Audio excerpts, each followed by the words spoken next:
मैं रात में ही मेहंदी लगा ली क्योंकि कल सोमवार था, तो इसी वजह से मैं तैयार हो गई। सुबह सुबह नहा धो के वाइट सा सूट पहन के मैं सोची चलो जल्दी जल्दी पूजा करके आ जाते, क्योंकि फिर काफ़ी भीड़ हो जाता है जैसे जैसे टाइम होता है।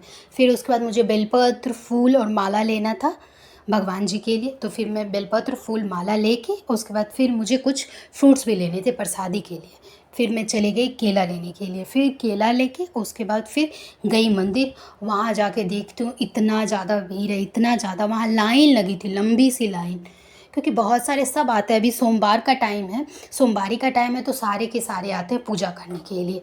और मतलब पास में बहुत सारे मंदिर है, लेकिन ये जो पास में है तो इसमें सारे आते हैं आदमी के लिए। फिर उसके बाद मैं सोची चलो, फिर पास में हनुमान मंदिर था तो वहाँ भी दर्शन करके मैं आ गई। फिर उसके बाद घर आके भी मुझे पूजा करना था, क्योंकि पहले मैं मंदिर चली गई थी, क्योंकि लेट हो जा तो बहुत ज़्यादा भीड़ था, जो कि हो चुका था लेट मुझे। फिर उसके बाद घर आके मंदिर में, अपने मंदिर, घर के मंदिर में पूजा करी।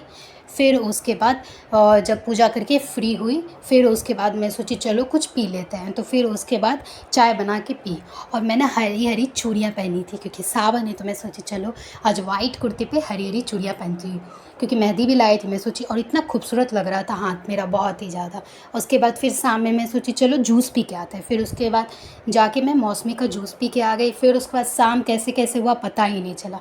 फिर शाम का आरती करके फिर कुट्टू के आटा की पकौड़ी और दही के साथ मतलब मैं बनाई। और उसके बाद भगवान को भोग लगा के, कुट्टू के आटे की पकौड़ी और दही के साथ भगवान को भोग लगाया।